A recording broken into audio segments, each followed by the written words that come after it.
Hello, Tim here, and welcome back to another full-length watercolor tutorial where I'm going to give you a step-by-step demonstration of painting this coastal scene.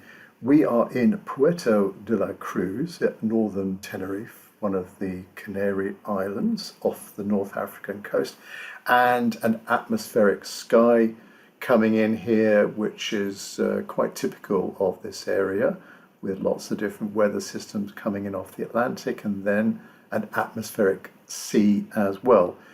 A backdrop of the city, the large town itself, not sure if it's a town or a city, but the Puerto de la Cruz, with lots of apartment buildings and hotels. We've got a distant sea wall. We've got a continuation of the sea wall here. What we're seeing in this area here is the end of a harbour wall. So I took my photo from one side of the harbour looking over to the other. This is the harbour entrance here, harbour over to the right, open sea over to the left. Light is coming from the right. This is going to be also an exercise in wetting wet and also edges, trying to get the effect of the edges of the clouds in the sky and then the edges on the water. So we've got a mixture of hard and soft edges. For example, there's a hard edge here where the rock is silhouetted against the lightness of the water behind, but then over here, soft edge there, bit of a soft edge there. So and some softer edges in the sort of nearer area of that light surf. So a mixture of edges, lots of challenges.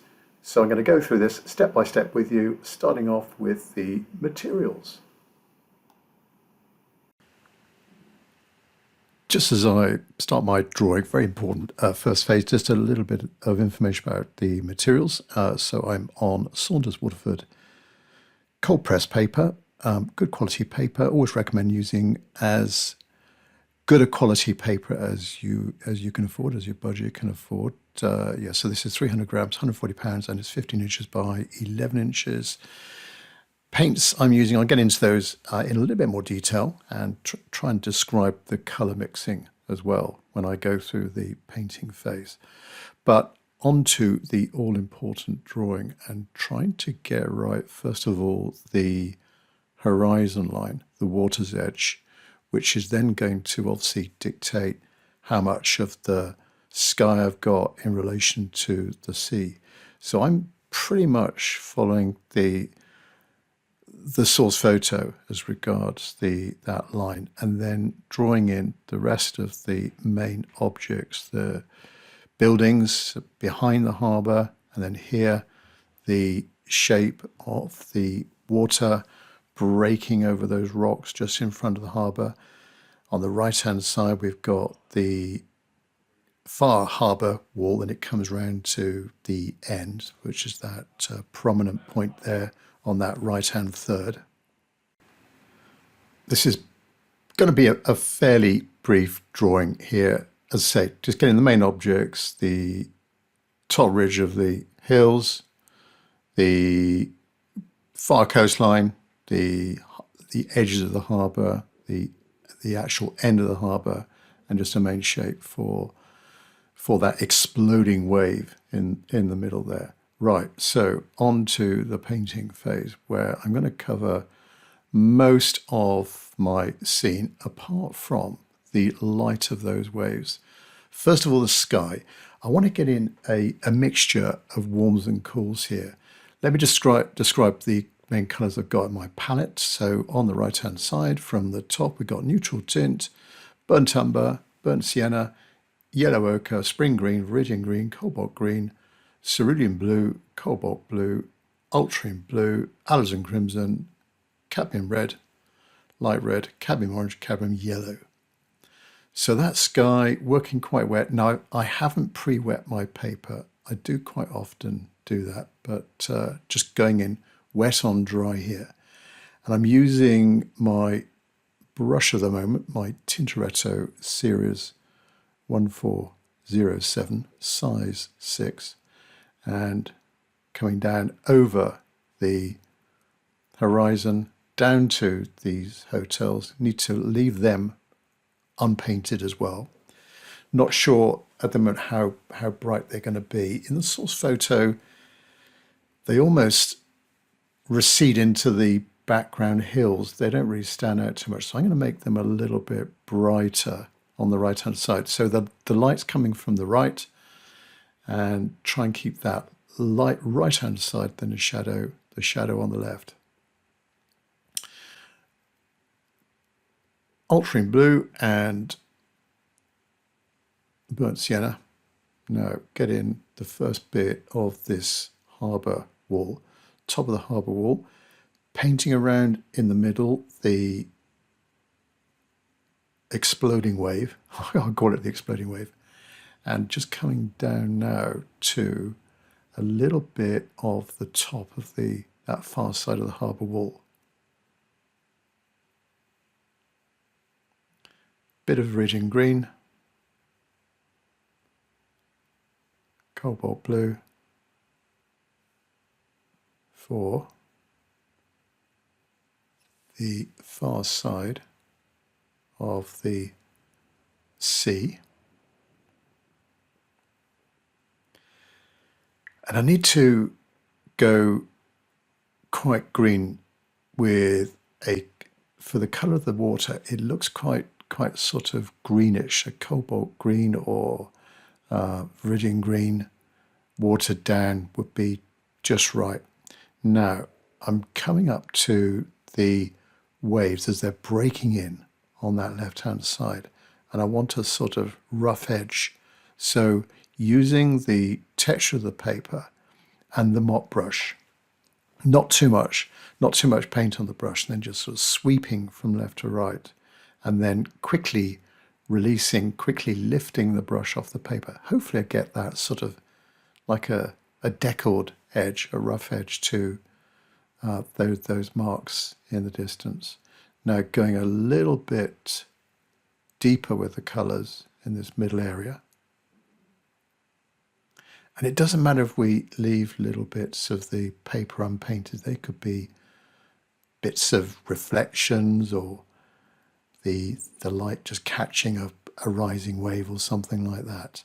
But it's important, it's a large area, the sea. So I've got to vary the intensity of the different colours, the blues, the greens, the strength of those as well, the value of those, just to make it a little bit more interesting. It will, of course, dry a little bit lighter than this. So you might think I'm going in quite dark, but it will dry a good bit lighter than this. So generally lighter in the distance and darker down towards the foreground.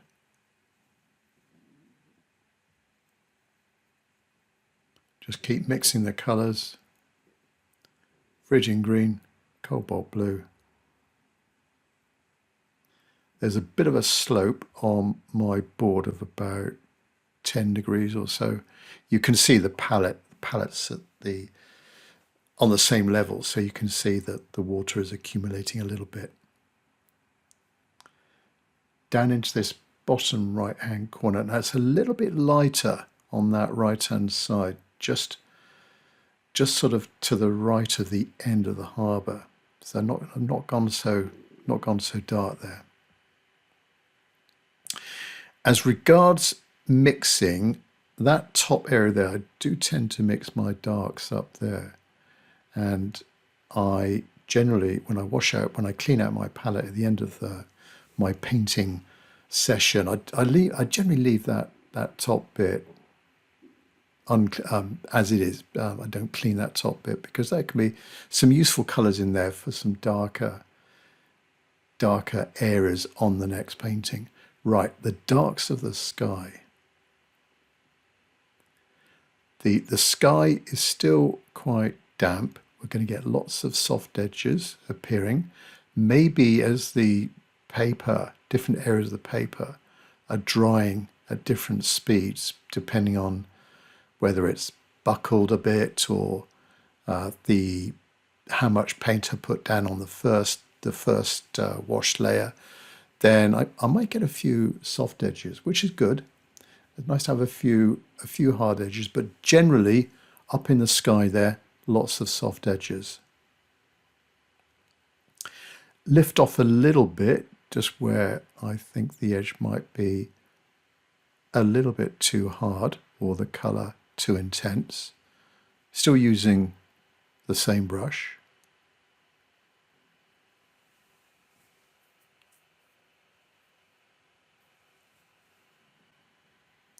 Now, just in the middle of this large white patch, I need to add in there just a few very faint, mainly horizontal lines, just little patches of water where there's some stiller conditions in that area. And of course, I go in later on, I go in with the darks of the rocks as well. Now, while the sky is still quite damp, I need to keep working at it and put in the background mountains. And I want the feeling of these clouds coming in, and low-lying cloud, particularly on the right-hand side, is quite sort of light and misty over here on that right-hand side.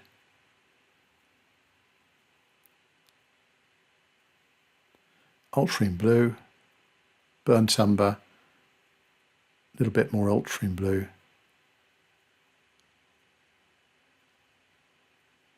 That's the underbelly of those distant clouds on the left. A bit more burnt umber if I want to warm it up a little bit.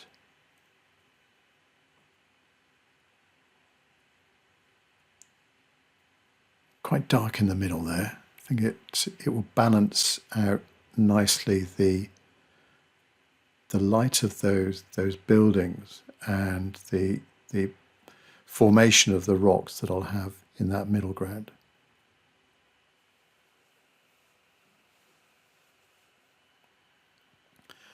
Ultramarine blue, burnt sienna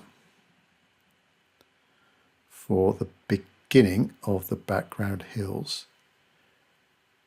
Now there's a lot of buildings going up the slopes there in the distance, but I want to really, that'd be too much detail for me. This is the background, so it needs to be very, very simple.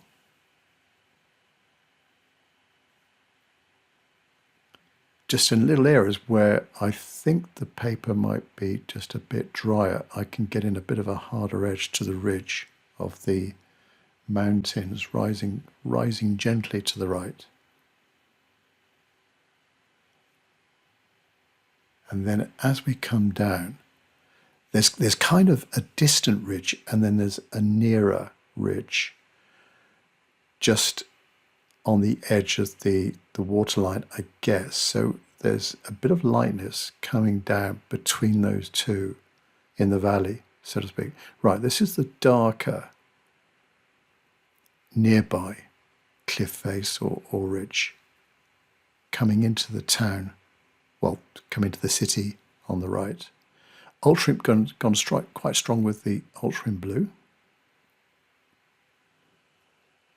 Less water on my brush here, so it's not going to move too much into the ridge above, the more distant ridge. Bit of burnt sienna, and I'm gradually coming up to, and I need to paint around, negatively paint around these buildings just behind the harbour.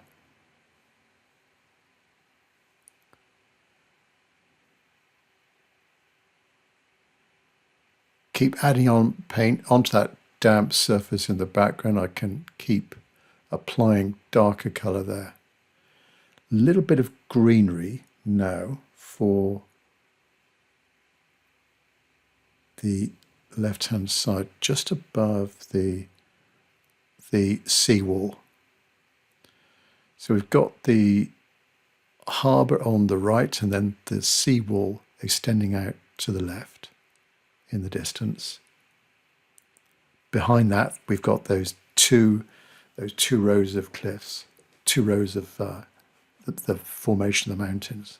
So a little bit of subtropical greenery and a little bit of a white edge to the top of the seawall as well. And then below that seawall, giving the impression of the waves breaking in there. So a whitish line above, a whitish line below.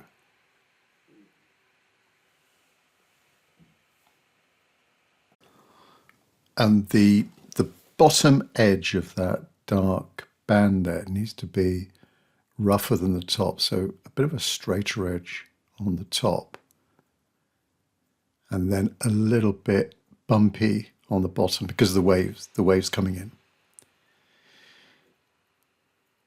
Now, next I'm working from left to right, being right-handed. Next, the building. So cerulean blue.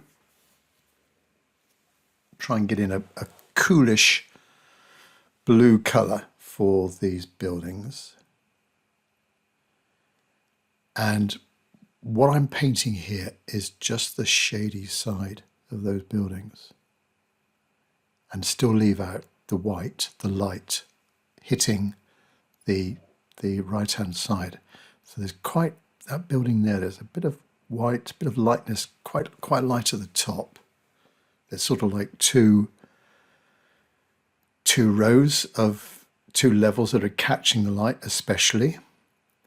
And then I'll have a little bit more light on this one. The next one along can go a little bit darker here.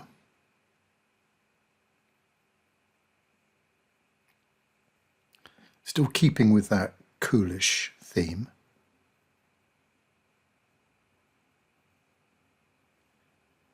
And leaving out tiny little slithers of horizontal where the light could be catching a balcony or something like that. So right hand side, coming up to that right hand edge,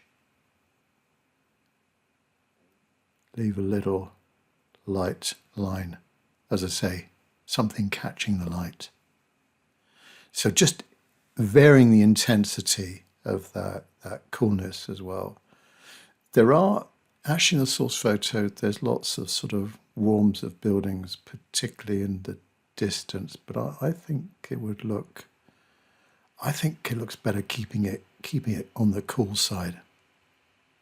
A bit more detail over there on the left, where there's some darker trees and palm trees just dotting the, just kind of almost silhouetted against the cliffs behind.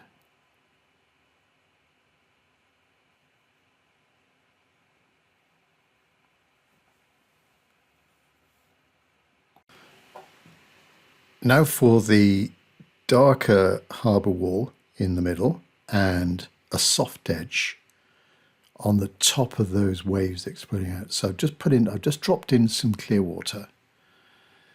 Ideally some clear water. It's a little bit dirty with but it's very weak. It's ideally it would be clean clear water. Just drop it in. So I'm going to get a soft edge on the top when I add in the darker harbour wall. So I put in an initial layer for the harbour wall, just a bit of an undercoat if you like, but now I'm going in a lot darker. Again, I'm going to alter the colours as I come over, so it makes it a little bit more interesting. And just very carefully with the edge of the brush there, it's touching the damp paper, and with a bit of gravity, we're getting that soft edge. Just in the middle there, my paper is drier, so I've got a harder edge. So that will be a little bit more contrast there.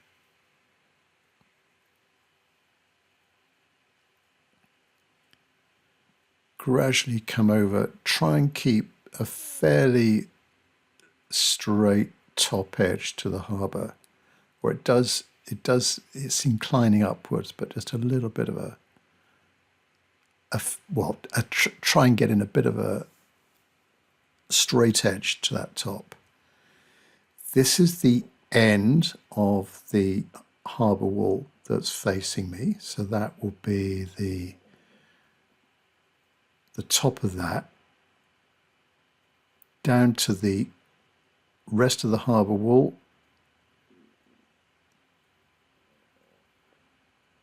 the background one, and then this is the nearby one. Again, a little bit of lightness above that where you walk along that harbour to the end bit.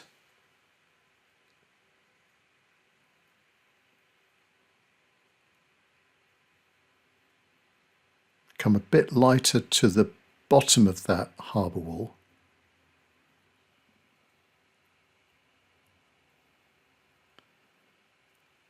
Now some of these rocks, starting with the more distant ones, just nestling in that light area. Not too much water on the brush, but quite a dark colour.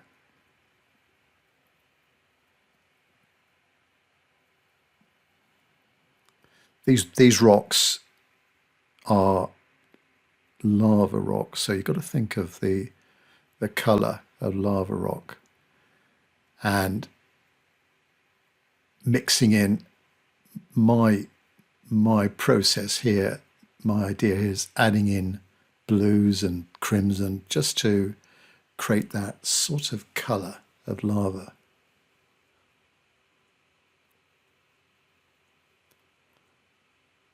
The sea now has dried behind, so I'm going to get a hard edge on the tops of those rocks, but just very gently with the edge of this mop brush, creating these shapes of rocks. And when you paint this, just observe the photo a bit, try and pick out the shapes of these rocks. So quite dark at the top, and then you get that bit of a jagged edge at the bottom where the waves are lapping in around it. This is a main one here that I need to get right. The top of it, bumpy top, not make it look too perfect.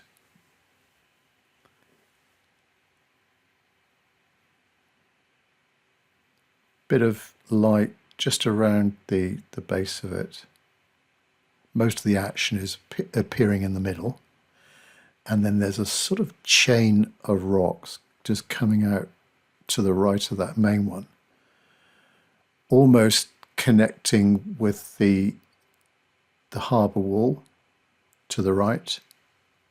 But generally they're all the similar shape, like a half circle with a horizontal bottom to it. Yeah, lots of them are horizontals on the bottom edge, which helps with the perspective as well, having that straight horizontal bottom edge to those rocks, or straightish. You've got to have it a little bit jaggy with the motion of the waves going around them.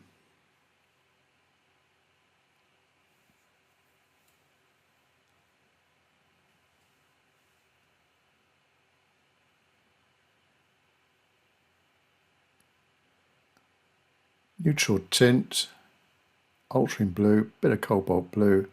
Right, the end of the harbour wall here, facing us. Light edge, carefully paint in the top straight edge. Just tidy up the background wall down to, but not touching the end of the harbour here. And we'll get a little bit darker as we come down to the base of this section here.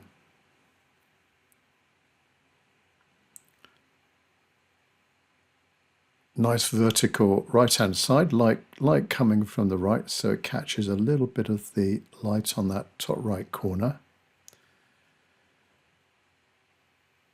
A wider base to it as well, down to the water's edge, and a rough kind of bottom to that edge. I will, in the source photo, you can hardly make out the actual water line of the end of that harbour wall where the reflections are. So while it's all still quite damp, I'll go in with the reflections and likewise create that sort of continuation, keep them all similar shape.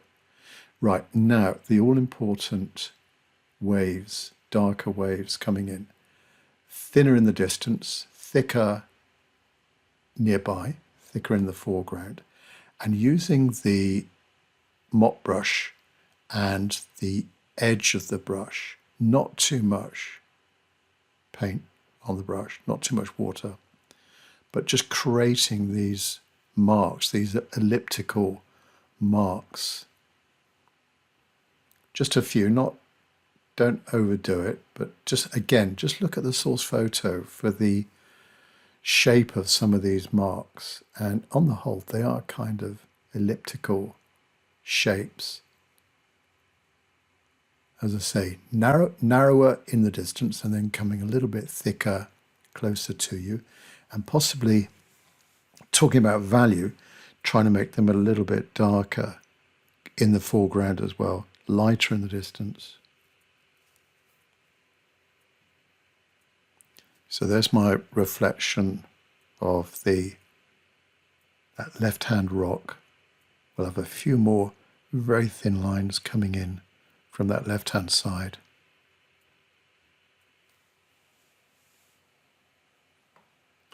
Virgin green. I have a dark patch down in this bottom left corner.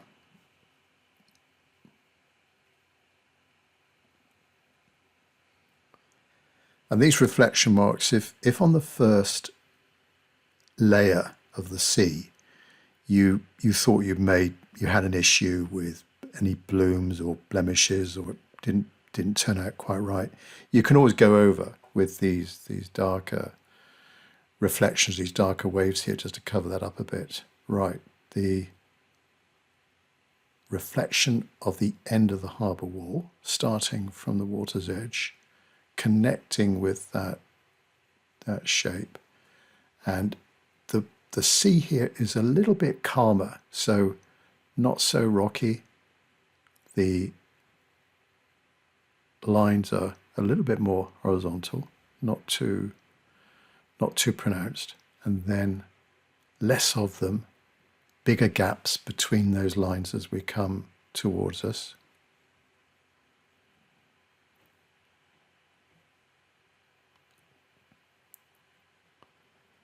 Just continue a few more out to the left.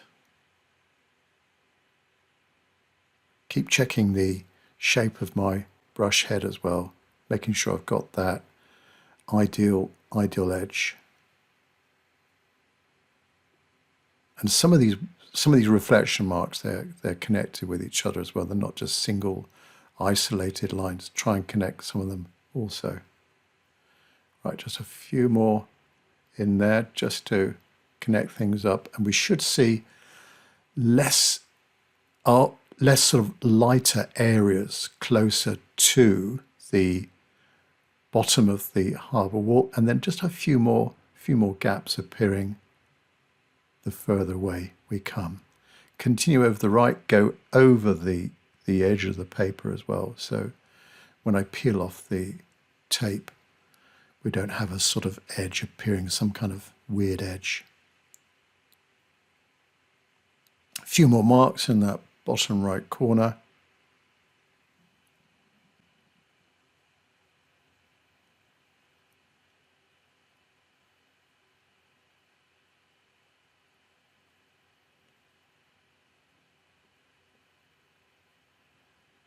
Burnt sienna.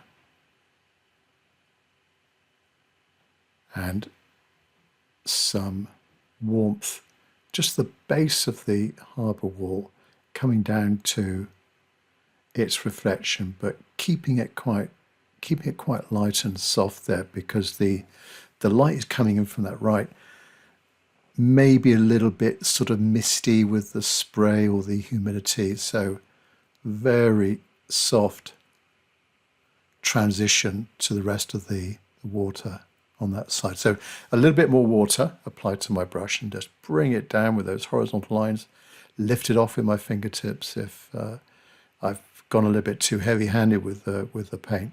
And also that can introduce a nice little bit of areas of interest when I just lift off with my fingertips just quickly as the paint is still wet. Right, it's still quite damp in that middle exploding wave, but just a little bit of darkness in the middle there, where we can see perhaps part of the more distant rocks just showing through, rather than just leaving it a plain white. Again, using my finger, just flicking off and getting some more interesting edges appearing.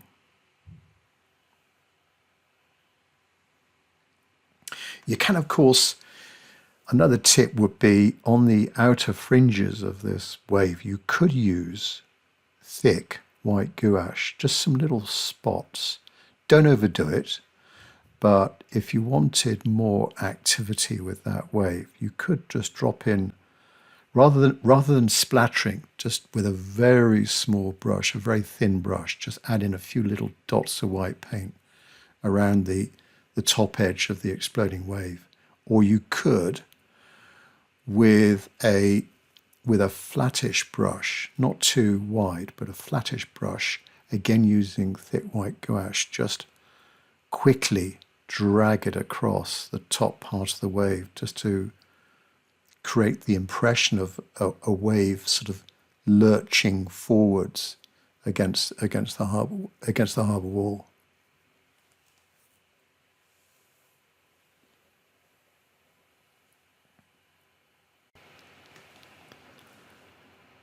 Right, bit more definition to the buildings and the background as well. I need to add in some darker horizontal lines for the rows of the different levels of the buildings and balconies and so on.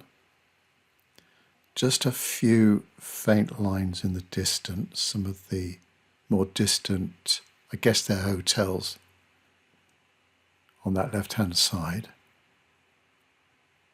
And then I need to do a similar thing with the main buildings. Perhaps just add in a little bit of darkness above the distant seawall, just where there could be some extra buildings in there, or the bottom of the trees, just a little bit darker where it's not catching the light.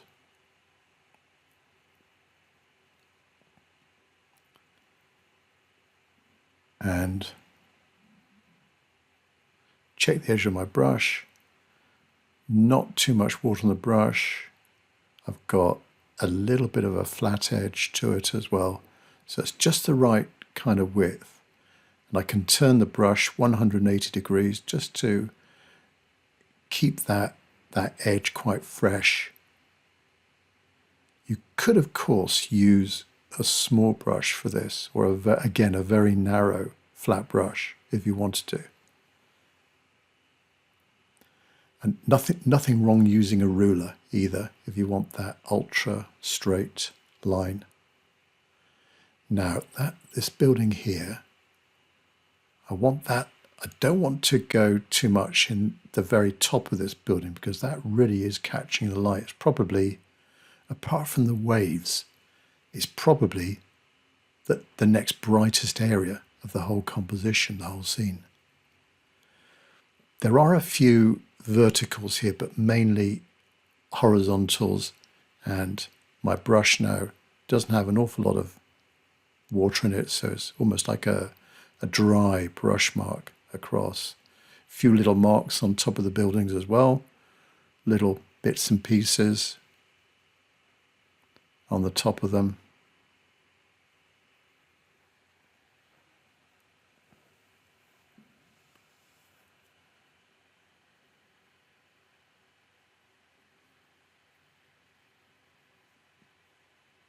fairly easy then to suggest these distant buildings, these modern blocks, buildings.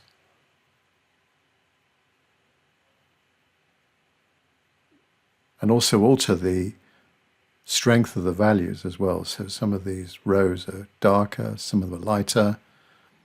Dry brush mark as well.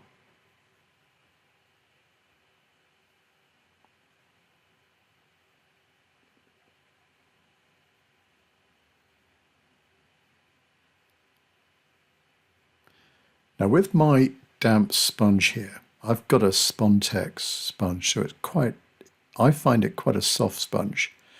I could do this with a dampened wet tissue with a flat surface to it, with a smooth surface to it, but just gently lifting off.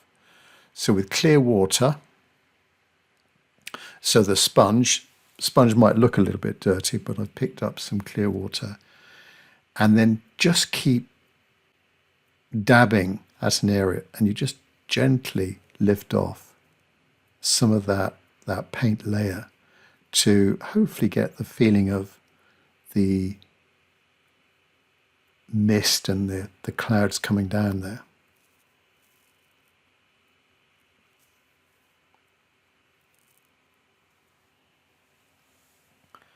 Go a bit darker with the ridge here and just continue on that sort of upward slope, just emphasizing that a little bit more with I mentioned the buildings that are lined up the side of the hill, but that can be just a little bit of greenery between groups of buildings. So we've got just very subtle bands of light and dark. A bit darker in the middle, going up to just continuing along that ridge, that background ridge up to the buildings.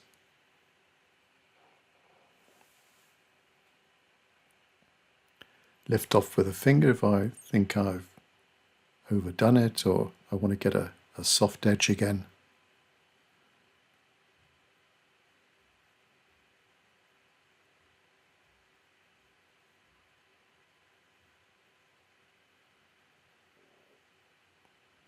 Just some final marks. I want to try and keep it really fresh and loose and an easy watercolor to do for this atmospheric waves coming in.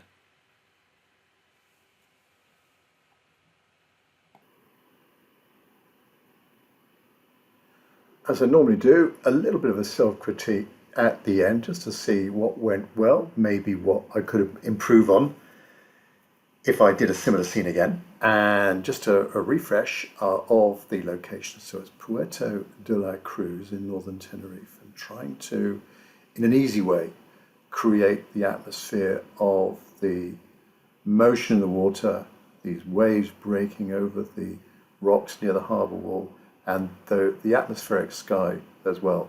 So I think if I take the sky first of all, well, no, let's talk about the composition. So composition-wise, I think it's all right. Maybe I could have had a little bit more of the sky. I could have moved the horizon down just, so I've got the horizon sort of there. I could have put it down to maybe there, so that I wouldn't need to bother with all of this stuff down there, less of the water and then more of that sky as another approach. But it sort of works the way I've got the balance there between the sky and water.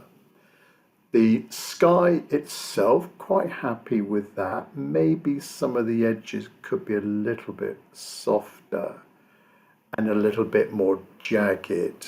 For example, that line there, so this edge here is a little bit too hard. These bits over here, I could have softened those. That edge there as well, just soften those up a little bit, which I could do, obviously afterwards, with a small soft damp brush. And then the different ridges of the mountains coming towards us. So we've got that distant one there, soft edge, bit of low cloud coming in, where I use the damp sponge to lift off that. That's sort of worked out okay. And then a continuation of the hill, a little bit of a cloud coming in there, and then continuing on. Perhaps could have gone a little bit lighter, softer on the right-hand side, just to strengthen the feeling of the light coming in from that right-hand side. Now, coming towards us, going darker with the next ridge of the next layer of mountains coming in to the start of the city here and coming down to the sea wall. So just in that distance, just the impression of distant buildings and a few blobs of light, few darker horizontal lines, always good to give the sense of those distant buildings. And then on the right hand side, kept it cool with the buildings, kept that nice and light there, nice and light here. Maybe that edge here, I'm not sure if that edge there might make the right hand building look a little bit odd with the left, possibly if I'd have had them different heights. So for example, the middle one could be a little bit lower and then have this one a bit higher. And then also if I'd have had a few more dark lines there for the rows of the balconies and the different levels of the building, possibly that might have helped. But yeah, generally okay. Or also what I could have done, light coming from the right, could have had a diagonal shadow there, so this would be all in the shade there.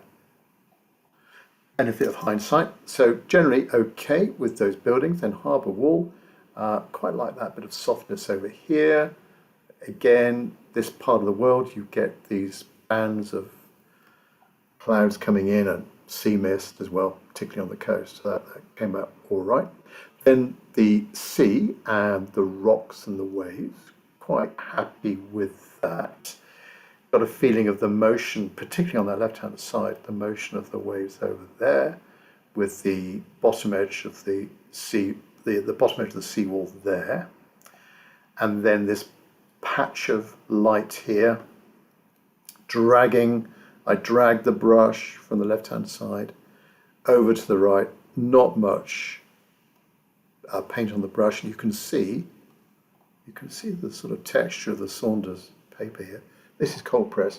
You might get a better effect with rough paper, with the texture of that, with the waves as well. So certainly try rough paper, but then keeping that whole area here loft, dropping in little patches of clear water, so that as I applied the dark harbour wall, I get that soft edge. Didn't do it there, so I've got the hard edge, but a little bit more darker colour there, the harbour, meets that soft water, get that soft edge. Introducing lots of colours, so crimson there, a bit more I think it was cobalt or ultramarine blue, but a blue. And then, yeah, just mixing it up. Quite cool at the top of the end of the harbour wall there, got the light hitting the top, the light hitting the harbour wall as it goes round to the right, and then the continuation of those rocks maybe could have gone a little bit